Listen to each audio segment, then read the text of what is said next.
internautes, amis des www.lecolacongo-tv.com. Shalom, shalom, shalom. Un petit conseil, soyez toujours connectés et branchés sur votre site Lecola Congo TV ainsi que licotv.com, surtout dans votre émission Podium de vérité pour être informé, avoir les nouvelles. Sinon, l'ignorance tue et sinon, c'est la mort car la Bible dit mon peuple périt faute de connaissances. Aujourd'hui, nous voulons avoir une connaissance.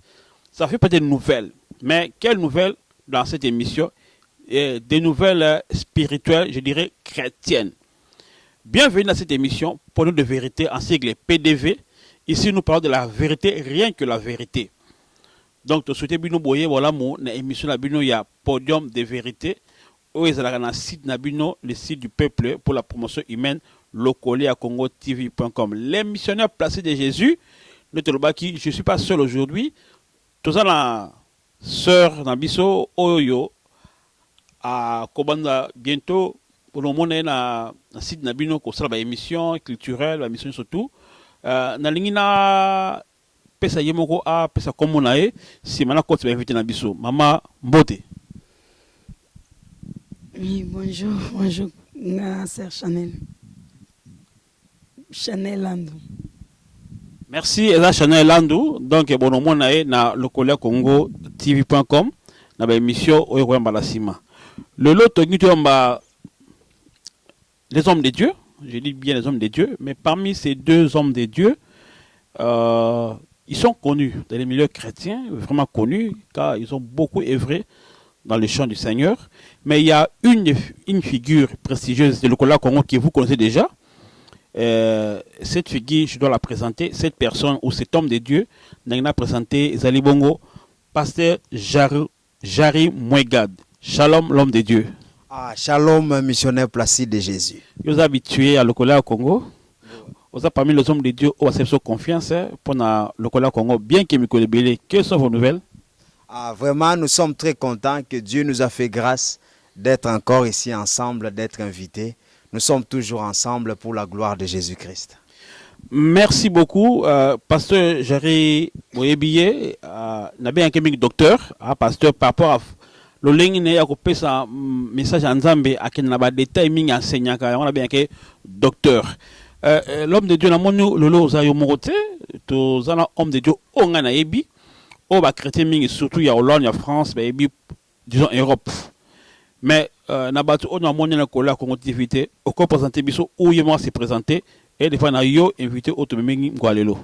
Ah, gloire au Seigneur, vraiment tozui grâce ngolu a na Hollande na Rotterdam koyamba notre pasteur Edi o auti biso kuna na France aza ensemble na biso et aza même ko partager na biso parole na pa na biso kuna na église des Rochers. Mais gloire au Seigneur, tokoti kae quand même yemoko a se présenter na ngolu ya Nzambe.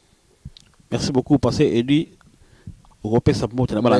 Merci na balandinyo sur ya 3W Lecola Congo na pamboli bino na kombo na Yesu eskamino sobozali mukili mobima bozola na biso lelo ngai naza pasteur Edingonzi na Outi France naza pasteur église messager à Paris. Alors lelo naza na Rotterdam précisément église Les Rochers. Voilà pourquoi l'occasion pesa biso ya koleka na 3W Lecola Congo.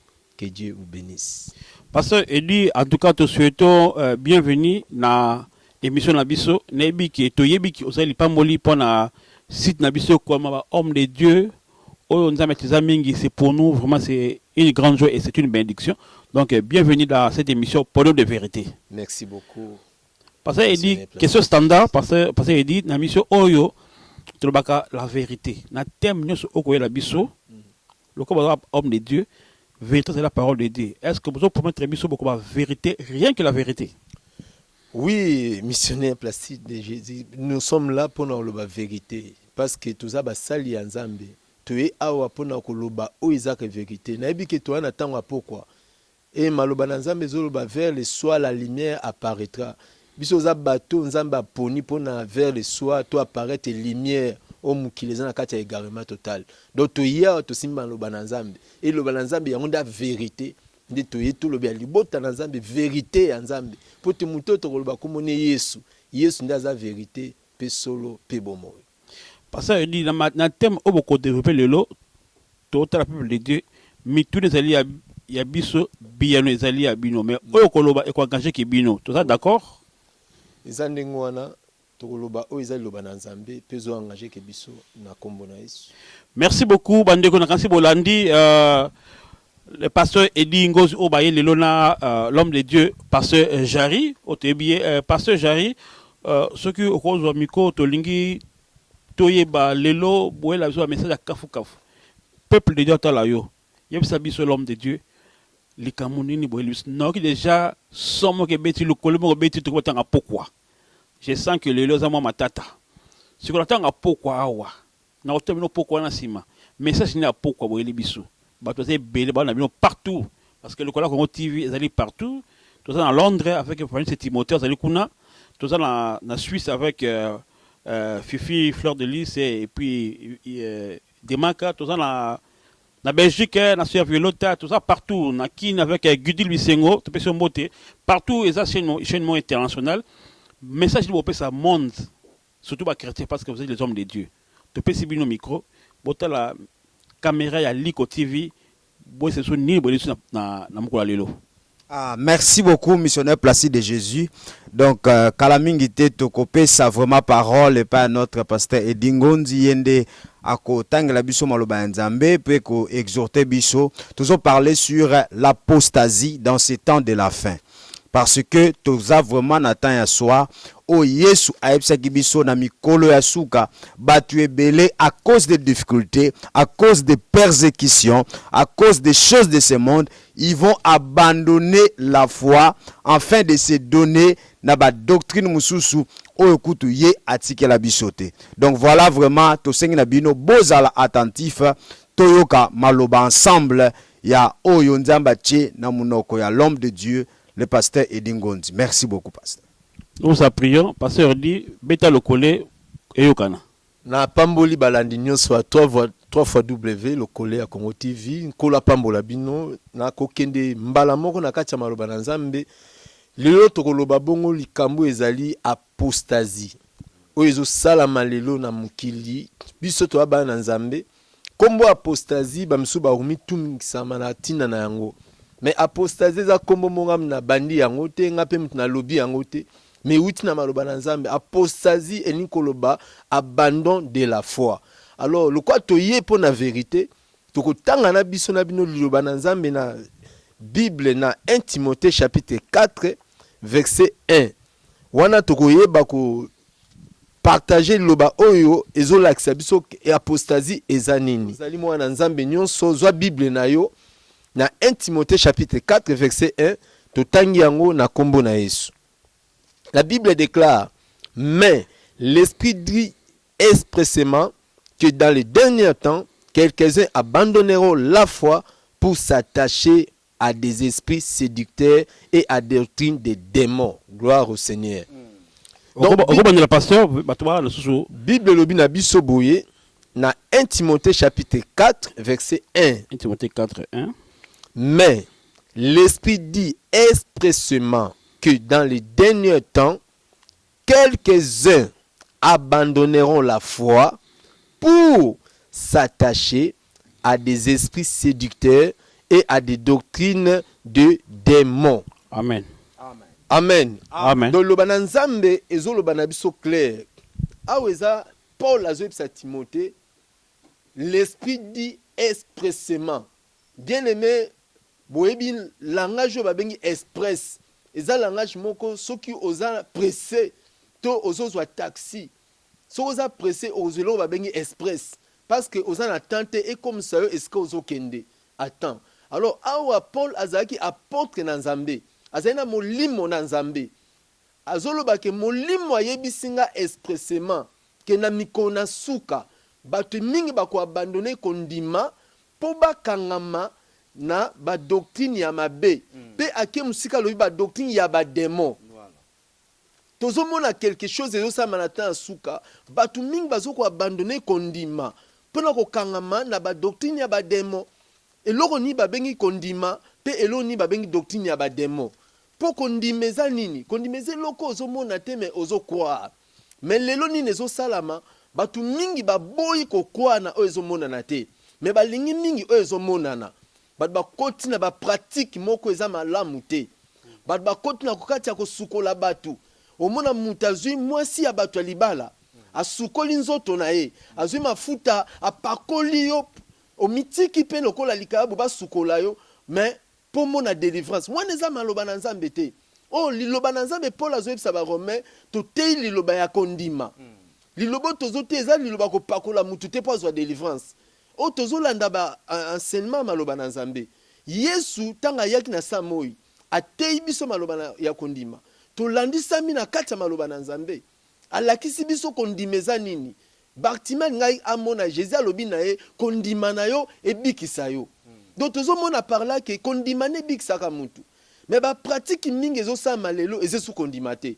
Voilà pourquoi Paul ebse Timothée na mikona suka o biso toza. Mingi ba boyi kondima, bazo kangama ba doctrine na démon. Ba doctrine ezobimisa batu na libanda maloba na Nzambe. Omona bo sote koti na kati na église. Bazo sambela na kati na église salite ezali. Muta o permettre muta betaka synthétiseur, abetaka guitare na église. Asala nebo soto me aya ko beta ne guitare. Asala nebo soto me aya ko yembe ane Nzambe. Parce que za mungongo kitoko, parce que soka ibeti synthété kilte koleka bien te. Babiloko wana nyonso za ba doctrine ya mabe. O Paul azo ba s'attacher na doctrine na ba démon. O biso to aba na Nzambe to ebake na mikona suka passe kozala makasi. Ba chrétien mingi lelo ba bandaki na molimo me bazo suka na nzoto. Ba bandaki ko sambela, ba bandaki ko banga Nzambe, me lelo ko banga Nzambe zate. Mutu alingi ko sambela ska oyo bazo tika ye na masumu na ye. Me bazo yebise ke ndima okopambwama, ndima okobika. Combien de fois ba bondela déjà pona yo? Ba délivra pe yo te. Combien de fois okweya mozwa pe eloko ozoluka te? Me liloba oyo eza liloba na Nzambe oboyi kokangama na yango. Pote maloba na Nzambe lobi, si vous demeurez dans ma parole, et cette vérité va t'affranchir. Alléluia. Vérité on a dit qu'on affranchir yo. Mais yo oboyi kokangama na vérité, on s'attache na ba doctrine na ba démon. Regardez bien ta vie. Depuis au banda ko sambela. Regardez bien ton comportement. Quel genre de vie que tu mènes. Voilà pourquoi beaucoup de gens bakangama na ba doctrine na ba démon. Assemblée na église wana ayebi que pasteur wana zana basi 5 6 mais il prie toujours là-bas. Ayebi que pasteur wana auti ko boya mususu abali pe mususu lelo comme nango normal. Divorce comme nango normal. Ba na Nzambe pe bazo ke na ba ba église wana ba fandi na bango parce que baza ebele parce que kuna musique ezali l'église de Dieu ezate parce que musique eza kitoko. L'église de Dieu ezate parce que baza ba ebele mais l'église de Dieu c'est là où la vérité est prêchée. Amen. L'église de Dieu là où il y a la crainte de Dieu. La saine doctrine de Jésus-Christ. Il faut toyeba ke tozana tangu ya pourquoi molimo na Nzamba zoloba na kati na biso l'esprit dit expressément. Donc molimo azo ebise na lombango ke na mikolo to komi batu mingi bako abandonner kondima. Pona ko kangama ba doctrine na ba démon. Yango wana mingi bazade ya lié na ba doctrine na ba démon sans le savoir. Mingi bazade na esprit ba siga na kati na bango. Oh lelo mu pepe ba doctrine ezobeta na kati ya mukili. Les autres bazo teya boy, bamsu bazo mela mai, bamsu bazo mela mafuta, bamsu bazo mela ba mungwa, bamsu pobika, il faut kita boy, pobika, il faut ça la boy. Toutes ces choses-là sont des pratiques magiques. Ce sont des doctrines des démons. Les mots doctrine des démons, c'est la Bible qui nous a dit ça. La vraie doctrine, c'est la parole de la foi. Il faut croire que Jésus est Seigneur. Il faut croire que Jésus peut te bénir. Pelo que zo bomalelo batu. Les gens ont besoin de voir de l'argent. Les gens ont besoin de voir. Merci, Pasteur Eli. Mais quand tu étais, on continue parce que tu lignes vraiment avant de poser la question. Tu peux s'attendre à comprendre parce que l'apostasie par la chrétien, c'est ça. Peut-être sur maman on est plus théologique, mais il explique bien et abandonne la foi. Mais il y a la foi, il y a sur les actes de la foi. On connaît certaines pratiques dans les chefs de comportement de certains hommes de Dieu. Mais ceux qui ont des actes de foi, parce que la foi a aussi les actes. Il y a les actes de la foi. Nous sommes actes de la foi. Nous préciser, on connaît le message. Comment on va acte de la foi, mais les actes moko, les anathème tu allé ma apostasie. Comment qu'on explique ça là? On continue ce qu'on dit là. Merci mon bien-aimé dans le Seigneur, missionnaire Placide de Jésus. La foi c'est les actes, c'est bien. Mais acte nyonso ezuma mutunali sumu ezosu acte ya foi te. La foi c'est la sainteté. La foi c'est la sanctification. Mateya nyonso mutazote ya yo ezo memona lisumu ezanzambete. Pratique nyonso même na église. So moni mutazo memona ba pratique o ezana kati ya lisumu na kati na yango net ko sukola mutu. Une femme mariée olongo lie bilamba ozuma futa ozo yebsaye l'offrande de corps. Offrande de corps ezana Bible te. Aucun apôtre a salé le Koana. Oh Bible lobby, nous sommes fondés sur les enseignements des apôtres et des prophètes. Wow. Jésus lui-même, c'est la pierre angulaire. Mutumoko ta ko bakise loko. Apôtre moka sukola mo sa mutazate na Bible. Apôtre moko te azwa mo sa batu asala eboy. Ba pratique wana ce n'est pas biblique. Oh comme na ba église, Jésus a sukola ba ekol makolo. Une fois, mais aucun apôtre a répété loko wana. Mais les lois de pratique, on a soi-disant que révélation. Ça sont des choses bizarres qui sont entrées dans l'église aujourd'hui. Donc, pratique à ma bénionso, c'est condamnable à la parole. Même Paul et Timothée, qui m'a battu bazota manabosoto. Donc, pratique, il y a foi, ça pratique la sanctification. Saine doctrine. Donc, moutu fa demain la pire doctrine, il y a Christ. Moutako bimalibanda te a doctrine à Christ. Na mateya na yo. Ce que tu enseignes là, est-ce que Jésus avait enseigné ça? Oba matel otozo mona otozo yoka. Oba butu bakumubisa ba mbongo na kati ya mabumwambisi na kati ya église. Ça c'est l'abomination.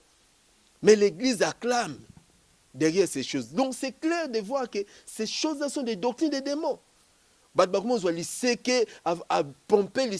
ne sommes pas des juifs, mon cher. Nous sommes église. Gloire au Seigneur. Nous sommes l'église. Il faut que les gens comprennent ces choses. Yeba bien aimé, toi, on attend à pourquoi. On a kacha mulili makamba bo sote sa maratro. Mais zana liloba oeza muinda yata on a pourquoi. Que Dieu bénisse. Amen. Avant passer j'ai abakisa. So pour mon micro pembeni, par exemple sika. Na ba tant ba kili kama tanga pourquoi et toucher kingai pe o lui subir tanga pourquoi to mulili kota kama kamebele et thème na bino iso apostasie na tango ya suka. Ya suka. Bolimisi lié aux autres attentes suka na pourquoi. Est-ce que parce que batozo na l'homme soit un bébé spirituel. Oui. Est-ce que au titre kabatuka ndingona soit pongo tem soit moano na bonzi bazali mais par bato soit pour moi ba ke na ozo yo koto zali ba même ndona yo yebisa bato tanga pourquoi ngolo banini avant que pasteur Jari a compléter abaksa oyo lotuluba. Gloire au Seigneur, bande konyoso bozola ndabiso tant nazoloba to comme na pourquoi eza lingala. Na français ba benga en soir. La Bible dit vers le soir, la lumière apparaîtra. Et dans la Bible. La lumière au bazo ba vers le soir, eza misala mabe ezo sala mamingi. Yango ba benga ngo pourquoi. Mulili eza symbole ya Satana. Dans le langage biblique ezo ba que le soir eza temps ya suka. Eza ko laksa biso ke to comme na temps ya suka. Misala mabe et kokoma mingi. Même dans Matthieu 24, Jésus a dit, le péché sera accru. Donc ma soume koleka tellement trop dans l'élo. Même dans Timothée 3, Paul azo bakina mikona suka. Makama mabe koleka mingi. Ba rebelle ba kokoma ebele. Ma soume kokoma makasi. Donc eux tozo vivre na se amo l'élo. Tozo mona ba bruit de guerre, tozo ka ba attentat partout, tozo mona to kima batu mingi ba kima ki Afrique ba na poto, ba kanisa na poto kimeza bozo mona poto comment les gens meurent. Bozo mona foule outi na Syrie kunezo kima kwa ko se réfugier na Europe. Trouble côté par-ci par-là, en Afrique pas-ci, Europe pas-ci, le monde bouge aujourd'hui. Et ça, signe y a tant souka. Donc, pourquoi nous avons dit que comme na tant souka? Ok, na tant souka, na Bible, lumière, il faut apparaître. Lumière, ezanini, ezaka liloba na nzambe oyo. Po na tango ya suka, soko zana liloba na nzambe te, muninga, oza ko kufa, pe oza ko bunga. Parce que mulilo ekomemo na kufa, ekomemo na ba pratique ya mabe, ekomemo na ko sala n'importe quoi, pe yango, eza danger po ozanga komona bokonzi na nzambe yango liloba na ya nzambe eza lokola lumière mpo elakisa yo na ntango tozali mpo yeba kotambola malamu na kombo na Yesu. Merci beaucoup. Amen. L'homme de Dieu, pasteur Eddie, il prend un message qui tout comme il biso et puis pas maman lobby aussi parce qu'il y a eu beaucoup de on trace biblique tout autant la Bible dans 1 Timothée chapitre 4 verset 1 et ça clé socle un message naie naïbi que l'homme de Dieu pasteur Jarry Mwega d'Azaliona ou azali pasteur dans l'église Les Rochers ou yambi pasteur Eddie. Je vous rappelle que en France azali berger dans l'église Les Messagers et à France toujours il est boni bassin il y a les messagers bazali en France. Pasteur Jarry Mwega ozu micro ni no ko baksel susu na thème ki to oyo parce que apostasie na temps oyo esengeli on les ali message oyo yo esengeli ko te ama mingi na église pa maté mikolo comme belé ba événement sur ke belé mais pas événement monsieur spirituel nga bien au docteur parce que on enseignera mingi baksa ba nzambe ba pambola mabayoka oyo ngo baksa papa oyo l'homme de Dieu pasteur Eddie Atukoloba. Merci beaucoup. Je crois que Tolandi, vraiment l'homme de Dieu, ndenge a exhorté biso matin à kitoko panangolo ya nzambe. Ngai na ngai koloba kaka pona ko encourager biso bana nzambe parce que pasteur atalisi biso que dans les derniers jours babi na biso que il y aura des abominations, il y aura l'abandon de la foi. Mais ce que totali pe na livre ya Acte 2 babi na biso que non na prophétie à Joël 2 à partir à 28 Joël alobaki na biso que dans les derniers jours Dieu répandra de son esprit sur toute chair. Et tout le monde que les derniers jours wana Joël alobaki na biso depuis jour ya Pentecôte tango bandaki tout le monde il y avait des choses comment qu'on s'est réalisé par rapport il y a des derniers jours wana.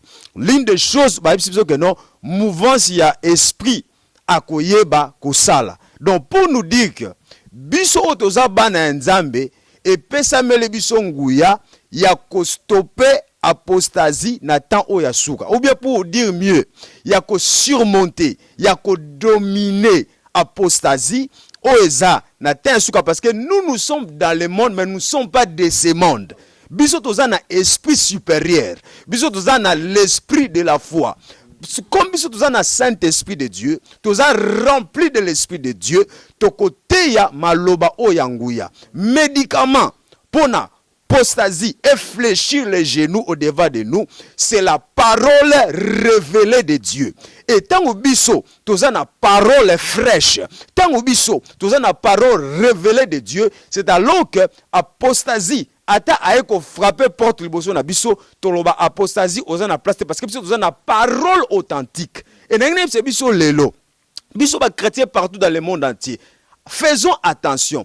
Tozonga te na mokili. Biso oto bandaki en esprit, to continuer na esprit pour vous motiver. Peu importe, ils en a kati Europe, ils la taba facture tondio, ils la taba problème et belé. N'engina yebisa biso ko abandonner la parole de la foi te, ko abandonner ko pesa dim na yote, ko abandonner ko soutenir musala nzambe te, ko abandonner ko semer te parce que soki otiki parole ya nzambe, olingi o vivre lokola mutu o aza charnel, o ko vivre na ba calcul, o ko zwa mbongo lo ba mais comment, na ka na mbongo muke, moi na soutenir œuvre de Dieu te, moi na pesa dim moi na pesa offrande te parce que mon ezoko kakutu te il faut na fouta loyer il faut na ça ceci au lieu au vivre en esprit au ko vivre maintenant dans la chair et apostasie à ko domino parce que y a zali abandon de la foi même pour na o baza malade na ngina yebisa biso malgré ba docteur baza na bango mais je vais nous informer docteur moko te aza na capacité ya ko guérir mutu pour na malade oyo za na yango apostasie côté la yote au cantonnier que solution na eza na ba médicament même pesa na parole ya nzambe o eza médicament pour na ko guérir biso tika ete nzambe apambola biso. Amen, amen. En tout cas, ma chérie, tellement beaucoup. En tout cas, alléluia. Waouh, un message puissant. Il y a des hommes de Dieu. En tout cas, dans le bas qui dans les bandeli, beaucoup tara bobo santé ko la brancher awa, pas mater ignorance fait longwa. Babi ko zanga ko yeba ezali pe ko kufa ndambo. Moi, les alliés paroles, il y a sagesse humaine parce que tout ça dans la société, on lance les anciens des sages. Mais na bonzambe, mon peuple périt faute de connaissances. Église, balanzambe, il faut ba yeba. Quand ça ko yeba, ba aussi ma bakis. Maman Charlène, na moni vraiment les amatata. Ouais. Évidemment, ce que ça m'a question on va poser au pasteur avant que tu continues n'enga plus micro so dans mon tour mon tour bango ba ya no biso. Vraiment, pasteur, dit Nyon Solobi, sali passe bon, et touché pe mtema na biso et surtout nga édifienga na mateur tu koloba. Nazaleka na mutuna mo soki na rotuna yo. Oui, maman. Et là, ni vraiment ils ont causé apostasie. Raison ils ont causé apostasie. Bah raison ni quoi. Merci, maman. Kombo. Chanel. Maman Chanel pour na mutuna kitoko. Ba raison ils ont causé apostasie na kati ya batu. Batu ba ko souffrance te. Oh, Bible bina mkona suka souffrance eza makasi. Yesu a prometa biso souffrance. Ba porte ba côté ya ba lakisi biso kina mkona suka passe eza makasi. Sko muto akoka souffrance te yango ezo sala ke ba tika foi. Po foi ezo bazela. Foi ezo batela nzambe. Foi ezo ba kinzamba kosala na tana ye. Mais mukilezo epso non. Soko teki obomi mo ano c'est comme na mbongo. C'est ça, les gens abandonnent la foi. Mundikilezo epso non, mais la mai o lobi o mona mbongo na sanda kunayo. Mukilezo epso ke non soko ye lobi o mona boy. C'est ça que ming bazo abandonner foi, bazo abandonner kondima, ba okota ba apostasie à cause de la passi. Ba okoka ngol susute. Oh, Bible lobi Yesu kat na biso elike na nkembo. Pe maloba na Nzambe lobi litomba nini na gagner mukili oyo na perdre bo moina ngai. Yo zoluka vie kitoko lelo, yo zoluka abondance lelo, c'est bien, mais yebaka tout est vanité. Okokufa kotika ngo kozala wapi? Maloba na Nzambe litomba nini eza o gagner mukili momba oyo kaso perdre bokonzi na lola. C'est bien, Nzamba abandonna abana na été. Peu importe le temps que nous traversons, le juste vivra par la foi. Si tu as la foi, tu vivras toujours. Amen. Si tu as la foi, tu auras toujours l'argent. Si tu as la foi, tu seras béni. Bobo sanate na tanga Noé. Tango mbule zo beta. Masu et salama. Noé na famille bakota ki na arche. Tango mbule zo beta. Bamsu bazo kufa. Mais Noé boatu ezo mata. Yeba ngona tango tozali. Mbula mapase ezo beta. Batu msu bazo kufa. Mais soza na kati ya arche. Eza liloba na Nzambe. Eza parole ya grâce. Bien aimé. Tant que les autres meurent, Nzamba bazo tombo la paix bamsu. Merci pasteur Eli. Merci. Na idée mo elinga siko mo tout mo elinga o beti mi bina lokole pas biso a lokole o beti lokole mingi na foi et na comprendre que apostasie azali assassin ya kondima. Yes. Donc azali mo bomi ya kondima. Ouais. Oh voilà intersecte biso ba Nzambe azali foi parce que nous sommes sauvés par la foi. Nous avons la foi. Siko na pesi yo na longisi yo na maloba Nzambe o fungel biso eza Nzambe pa matena tanga ki Bible na mokande ya Luc 18 8b o curiosité à kolo Yesu ce qui a yé kelo also tunate na kuta ba église na kuta homme de Dieu azo tout ce qui a kuta ce kondima. Amen. Mais pasteur dire moto na zali boy boy no langai la foi oui eza moto yebi kondima mais ngai nangina tuna bino moto no itali foi intellectuelle et foi vivante parce que batu mingo ba alandi makazo sambena tabi bon azo croire na kaka parce que ba comment ma foi na ko espérer na ko kanisa je crois que va pleuvoir aujourd'hui foi nini bolingo loba parce que na batu mingi bazana connaissance ya bonzambe ya Bible atanga na Bible comme un livre andi makaka mais asala nzambe te ayaka nzamba zali nzamba na mawa il faut ce qu'il veut kondima zana ondima mais ko sala nzambe na ko tusa nzambe asala ngote mais bien ndima na ye siko kotona bo ko biso na bo fungola to bien foi ngo ya ndenge nini oyoyo apostasie parce que ce muto azosala mabe abika azondima apostasie diable a apostasie parce que asala la ye mais foi nini obolingo loba bo bete na lokole ba ça bo c'est sur le longi ya foi obozo koteya otoki ko batela ngo. Merci bien-aimé Placide de Jésus le missionnaire. Nzamba pambola yo moni maloba na Nzambe zoba la foi sans œuvre c'est une foi morte. Kondima eza kondima te ofandi olali naza kondima yezo kozonga na lali na ndako non. La foi marche avec les œuvres. Pas les œuvres mortes mais les œuvres vivantes. Exemple mon dans le banete Abraham. Abraham azali na mboka na ye afana na mboka ne Nzamba ko benga ye. Ayebisi Abraham longwa na famille na yo longwa na quartier na yo tika kende na mboka nga na bongisi pona yo. Na Genèse 12 la Bible zoloba ke Abraham atiki ndako na ye azokende sans même amona quelque chose, à croire, mais à pratiquer acte. Donc on dit quand tu écoutes la parole et tu le mets en pratique, tu marches avec Jésus, tu fais les œuvres bonnes de la foi. Ne sois pas un homme là qui a la foi mais qui font des bêtises. Un homme là qui a la foi. Non, non, non, non. La foi c'est pratiquer. La foi c'est vivre la parole. Si tu as la foi, mais parce que quand Jésus a dit, quand le Fils de l'homme viendra, tu verras-tu la foi? Amen. Jésus a posé cette question-là parce qu'il savait qu'il y aura des églises. Jésus n'a pas dit, il y aura-t-il des églises? Non, il savait que l'église est kozala, kozala. Mais la pire foi est kozate na katia batu. Batbabungi sa kondima solo. Kondima solo, tu écoutes la parole que je prêche et tu les mets en pratique. Donc tu marches avec la parole. C'est ça la bonne foi. Wow. Une question au milieu de répondre. Le lobo tel si biso penza virus topé bosoto salité zo bebi sa foi ndoto to na sida et contre la ndoto mutu apostasie contre la montée et détruire foi. Mais l'homme de Dieu dans ces pays boza mingi te ba homme de Dieu o azu courage à dénoncer be misala ya ba faux prophète bien que tant comme prophète nangi te na loba oyo lobité. Ngam na lobby na vu au makamotangi awa za misala faux prophète. Yes.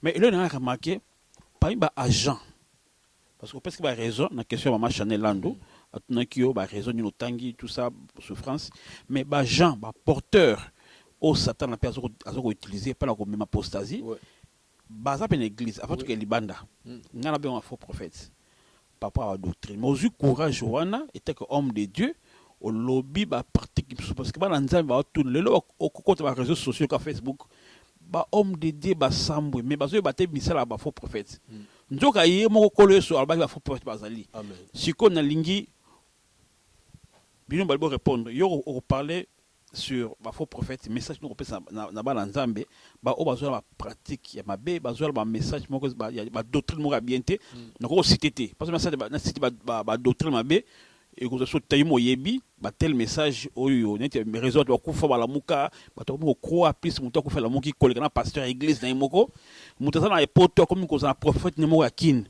parce que ça makamon ndenge monte na bible par rapport à ça ba homme de Dieu ba boire dénoncer bon makama be mais malgré mutakala mais ozo boire ko loponi ni aso no bi église e beba nzoka nde ya zo bi c'est église parce que tawa to bondi ngona ko ndi wote koyi.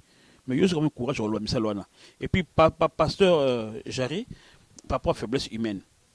Non seulement ça m'a dit faut prophétiser. Les hommes de Dieu ont est-ce que vous avez faiblesse humaine?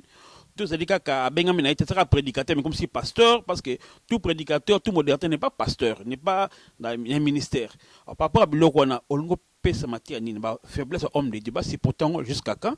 Ou bien, on a les faiblesse, tout pèse qu'à azali ndingo wana nebite kotuni ko répondre ba nzambe na mutuna na to bana passer Edi et puis ceux qui n'ont je pense que la question est claire. Amen. Passer Edi beta le coller. Gloire au Seigneur. Tozolo bela si l'apostasie, abandon de la foi. Lelo si j'ai et comment na ba matanga na ba train na ba métro na ba foyer ya batu ba faux serviteur. Lelo ekoma kaka pasteur nyonso azandenge moko lelo na ba Facebook soki message tozoteya eza bien mutu akozwango te a partager yango mais soki mutakala pasteur amen Facebook mobimba c'est ce que nous dénonçons yo po ki message a bien partager yango donc pour na oyebso ke ba vrai bazali il n'y a pas de faux ba vrai bazali c'est tozu courage akoya ko dénoncer mabe parce que ba vrai zali ba vrai zali ba faux ezebele voilà pourquoi nazo ebiso mutozo na biso lelo yeba ki okoyeba nzeta malamu na mbuma na yango okoyeba vrai prophète ezana bilamba te balula ka nzete ya ba feuillage te balula ka nzete te po tala mbuma ni nezobima na nzete wana kotala nga na elamba te kotala nga voiture kitoko ni na tiki na parking te kotala nga église munene naza nango te mais tala mbuma ni na ya bienga nazobimisa pour lelo ba complexé. Pasteur Namso, il parle bien français, il prêche en anglais. Voilà. Dieu n'est pas dans la langue, Dieu n'a pas ceci. Au côté même, il y a qui yanzi. Mais ce que vous avez dit, mais Yesu azana yolongo. Il y a un azoe bisa yo koza complexité. parce que pasteur nous a la chaîne makasi na Congo. Pasteur no azali boy olalaka, pasteur no ifa bengo aipso biloko kolia lelo, aipso na biloko. Ça c'est quel genre de prophète? Et bobo sanate que il a fait de nous un royaume de sacrificateurs. Yondengo zana posa prophète. Parce que tu as laissé pasteur Jaria Tukoloba. Dans les derniers jours, Dieu répandra son esprit sur tout est cher. Ndengo zana nous appelle molimo na Nzambe. Yango yeba ko discerner vrai na faux. Mais yeba Bible. Ah mais pasteur, ndé nous te discerner. Pesa biso ndé nous te koyeba ozali vrai. Asala ngo lokola ba analyse scientifique. S'il n'est pas spirituel, comment discerner les vrais et les faux? Toza batu mutuno soza berre. Toa batu na Nzambe. Mais bien aimé, Bible bi o azolanda aveugle akokuya na libulu comme un aveugle. Kolanda aveugle te. Okoyeba ke mutu aza mutu na Nzambe na misala na ye. Okoyeba yango. Pasteur o azo engrosser église mobimba bien aimé. Wane sous faiblesse te. Pasteur o azo te manacher. Parce que soko yoki mutabandi mateya, même mateyi David, ateyi Abraham, mutabimisi Yezu na kati na maloba na ete aza mutu na Nzambe te. Parce que yebango ki mutu azoloba pona lokumu na ye, azoluka sali ya peuple te, azoluka sali ya royaume te. Yango wana okoyeba ke mutu aza mutu na Nzambe na mbumu ezobima na kati na ye. Misala na ye okoyeba ke non, nous avons un homme de Dieu ou nous avons un envoyé de Satan qui est venu pour nous détruire. Merci Bible beaucoup. bi o azolanda aveugle akokuya na librivé. Gloire au Seigneur. Merci beaucoup, pasteur Eddie. Vraiment, to pamoli Nzambe. Pasteur Jarry, sur les faiblesses et puis comportement tout le monde a bien dit dans Nzambe. Tu peux se maloba. Ah, merci beaucoup vraiment. Ndenge toza koloba awa mutune tuna melibiso que est-ce que na ba onyo soana baza ko s'aventurer, est-ce que ezaka ba faiblesse humaine ou bien ba bengamite ngana ko répondre pour na koloba nyonso wana eza na kati parce que ba trouble belé toza na ngo lelo eza que batu mususu azane appelé par Dieu, oui, mais il va avant les temps de Dieu. Que Dieu ne travaille pas avant les temps et après les temps, mais Dieu travaille dans les temps. Il fait toutes choses bonnes en son temps. Ce que ça battu belé, nzamba bengane bango, mais on travailler avant les temps. Alors baton comme baza bien préparé, comme baza bien formé, bazo à côté à batou. Makambo o eza bien à citer et bazo ma battu belé na berreur, mais aussi na catégorie eza na catégorie mususu. Il y a ba faux pasteur pe. Il y a ba faux serviteur au Bible lobi na biso au bango bazo travail baza ba loup au baza koya ba loup ravageur. Donc ba yewana kaka le combat brigand ba ravager ba brebis yankolo. Alors il faut batouana, il faut te dénoncer bango et puis nzambe na biso azana nguya pour na ko mettre fin na misala na bango. Et puis troisièmement, toza aussi na catégorie ya ba vrai pasteur. On nzamba bengaki mais ba se laisser séduire à cause ya bisengo ya mokili oyo, à cause de la gloire humaine, orgueil et koti kati na bango ba fongoli ba porte à l'ennemi. Yesu a Pierre alors veillez et priez afin que vous ne tombiez point en tentation. Le lo ba te belé bazo gêner na bango mais ngana linga beaucoup plus mutu a veillaka pa priaka parce que mutu azo veiller azal quoi sentinelle. Sentinelle aza mutu ala la raté. Esprit ne eza alerté. Mais ceux qui te se laisser séduire par l'ennemi, c'est alors que tout lelo missionnaire et belé. Bazan bango ya nzambe. Mais ba porte eza ko fongwama orgueil koti, ba se laisser séduire na ba bien mokili oyo. Yango wana bato wana pe ba komi na kati ya piège wana. Mais pour na bato wana ba vrai serviteur na koyebisa bango ke eza encore trop tard te. Bible lobi que mon juste, même s'il tombe 7 fois, l'Éternel va le relever. Ce que vous avez vrai penza, nzamba bengayo, ose la nzambia solo, ose retrouver que au kouei, n'engayebiso, mon frère, ma soeur, place aux alliés, le col à Jonas, même dans le ventre du poisson, banda repentance, même dans le ventre du poisson, banda koyanu la masumu na yo, intervention nzamba kokita, ako bimisa yo, attends libumu ya baleine. Merci beaucoup. Merci, merci. Donc, vers la fin, émission Nabiso, dans le qui va résoudre dans quatre églises, pour le bande d'églises. Pasteur Diabelo Motion, c'est là qui, tant au Sénabiso, Chanel, dans tout le monde, abi, mon copé a résoudre, mais na apostasie, donc abandonné foi, et c'est pas souffrance. Les hommes de Dieu, vous savez, nous vivons dans la société, et la société est organisée. Donc, dans la nation, et chaque mboka a des institutions, moko ya ba agent sous dans les bandes d'église, oyo Satana a utilisé par la leader politique. Pour dans certains pays, certaines personnes dans ce monde nous vivons, ils se disent décideurs. Même quand on ne décide pas de loi, on va bien la loi 3 jours avant. Mais même décideur puissant. Tant que ce soit mon mboka o mabele nza apesa mokili biso ta mokito kabana biteni boso eteni mais ba imposer ba tout certaines personnes et ba bonze ba moloka su nza mazo azo ko kabangote bana mboka ba konzusu mboka ba imposer ba tout souffrance ba boka bola équitablement bozui ya mboka on ezali sur pas politique tout mona message mokoloba pa na ba oyo yo ba zui parce que l'église est même bengi tout ça mais pas ba konzipe mais siko ba leader mingi ba ko sa misala mabe et ba leader mingi ba so koti sa ba loge na ba mboka donc ba mboka na Congo le 5 février 2012 femme sonné c'est la première réunion est-ce que homme de Dieu ba garder silence la fois ça ba makambo na spirituellement ba loge koti ti na ba université et plus de 2 Batouana Libana mais certains stars modélistes même il a télé quand tu église pas le koisa il a télé au koisa muta moni ti et même dans le sumo et qui dans deuxième regard ti tout ça à part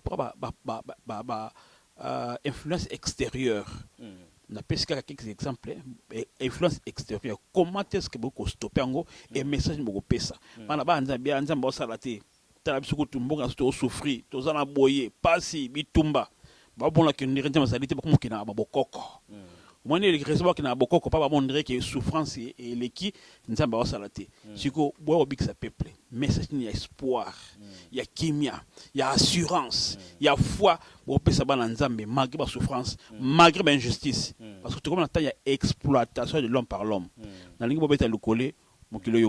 Merci beaucoup pour la question très pertinente. Tout ce que nous voyons sous le soleil, il n'y a rien de nouveau.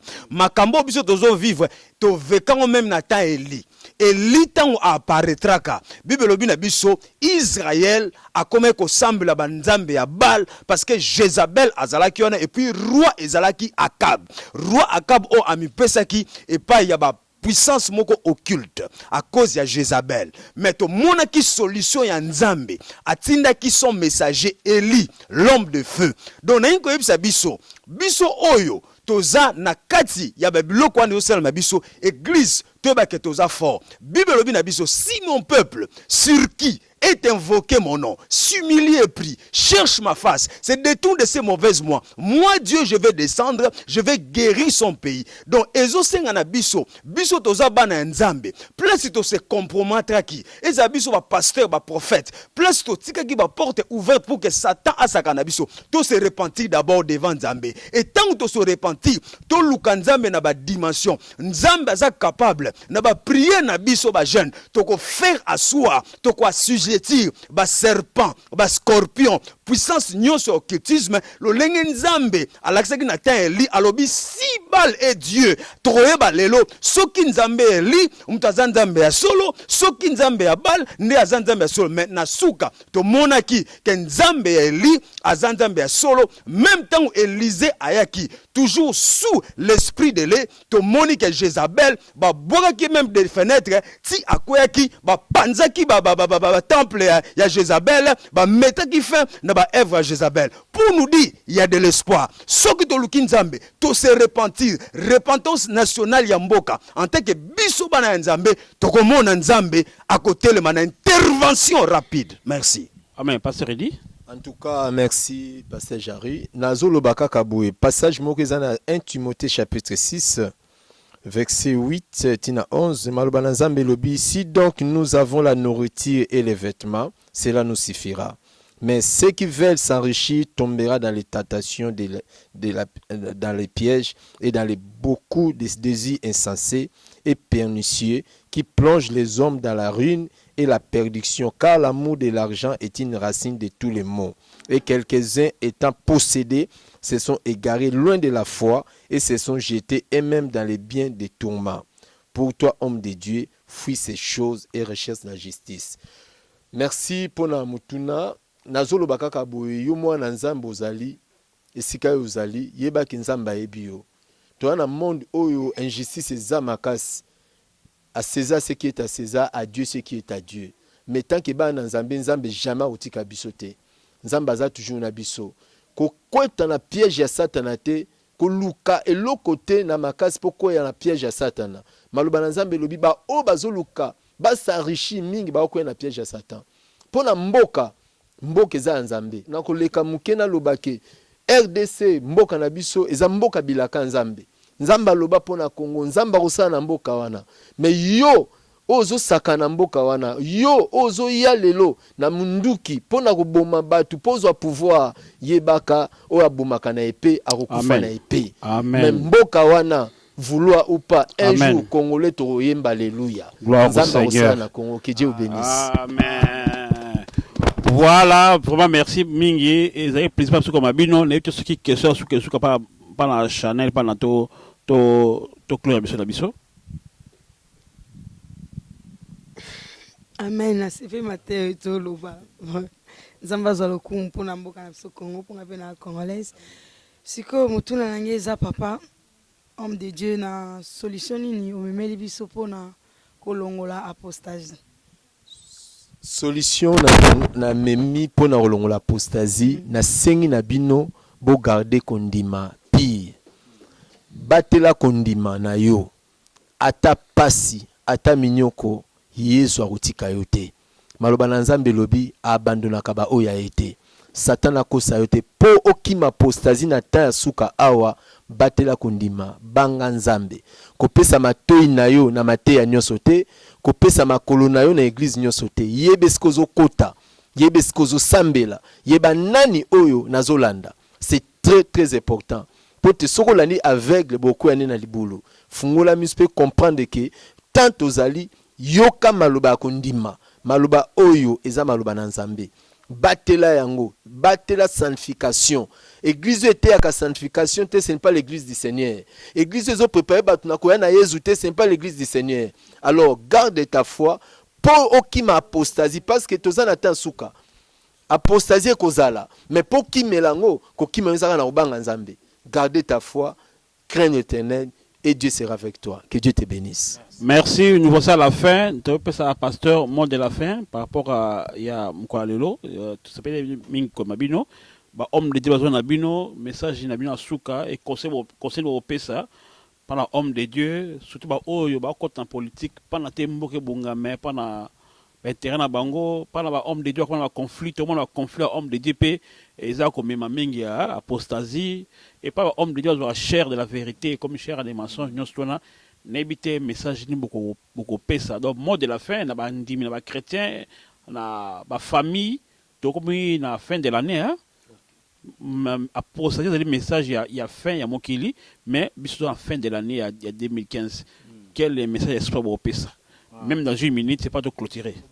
Toyebake mutu na mutu atika na vocation na elo na ngana senga soki nzamba benga kiote ya maloba nzambe tika na maloba nzambe soki nzamba benga ko za la militaire tika la militaire to sangisa te parce que ko sangisa o sala makambo parce que nzambe comme apesi yo mandat auzana ote puis ba ange ya protection ba ozala côté wana te parce que za mandat na ote et puis nga ko senga na biso vraiment to servir nzambe avec tremblement parce que notre Dieu il est grand.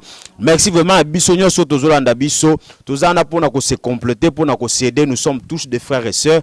Na salué madame Nanga Mama Jordina et puis mes 3 enfants vraiment et l'église de Rocher Mobimba na ba onyoso ba soutenanga dans le monde entier na ministère Oyo Nzambe apambola bino. Merci beaucoup. Merci tozo chité vers la fin na pamboli Nzambe na kombo na Yesu surtout 3 fois W le collé. Ah, nzamba pambolango, nzamba pambolango. Pour tous na ba site na ba cité, mais eux ma site à solo parce que PCBC espace à rolobela Yesu. Ba site mso monaka ma bina mukili ba mini ba sumu, mais ah eza site zo pe sa vie. Na webso ko zapara te. Talaka lokole à Congo, o pambola ma na famille na yo. nazo parler yo mutu na nzambe nzamba bengi na vocation no tika na vocation na yo. Et la chair est chère. La chair, ce n'est pas un lieu de se revendiquer. Ozu miko ozo venger na makambasa le non. Dieu a dit à moi la vengeance, à moi la rétribution. So ozu miko kokende to venger to beta mutu na chair. Chair eza place à sa vie. Ah, to eba peke to na tango asuka. Batela bomu ina liboso na nzambe. Garde ta foi. Toza na suka mbula mipepa mabeze bele batela kondima soki nzamba batete or batela pamba ba o baza na Congo boteka Congo te basai na nzambe pona ba bien bota l'intérêt ya Congo bota l'intérêt ba poche na bino te bota l'intérêt ba vie na bino te pour un jour nzamba kosambisa bino. Parce que les nzamba tombe bino na Congo boluka solution ya bato batonde bino na église ba pauvre na ba femme na ba église bota la intérêt na bango mais bota intérêt ya ba poche pe ya ba famille na bino te pour un jour nzamba otuna bino makila ba na Congo na kombo na Yesu nazo pambola mwasi na ngai mama Mireille Ngonzi na pambola ba na ngai misatu e famille na ngai mobimba bande ko nyoso balingaka ngai na ba balinganga te nzamba pambola bino to garder kondima pour Yesu azozonga karate. Que Dieu bénisse. Merci mingi pour la parole de Dieu pour édifier mes témoins la biso nyonso nzamba zaloku merci na pesimbote na cameraman na biso Carlos Kaluza la visionnaire na biso ya lokola Congo TV na pesi ba bisou na bébé na ngami ba baza na blessing na Chrissy sœur nange Lisée kapesa na bosanyote monter ma vieux Blaise, Samuel, Tanti Micha, famille Landou Mobimba, Babizou Belé, tout ce qui va. Merci beaucoup, Maman Chanel, Landou. Merci les hommes de Dieu. Le plaisir était pour nous de vous recevoir. Tébi qui vous a pas poli.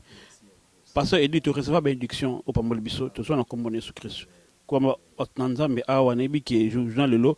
Miné les cabines à cité sur le Congo et très séméticali nous avons qui est un homme de Dieu baleki awa moi si oh comme ça prophète nous avons foutu butare belé tu as nzambe awa makama minene et kolika na le Congo TV. Vraiment merci, porte ouverte Sabino à chaque moment bo lingo pesa peuple de Dieu vous avez welcome.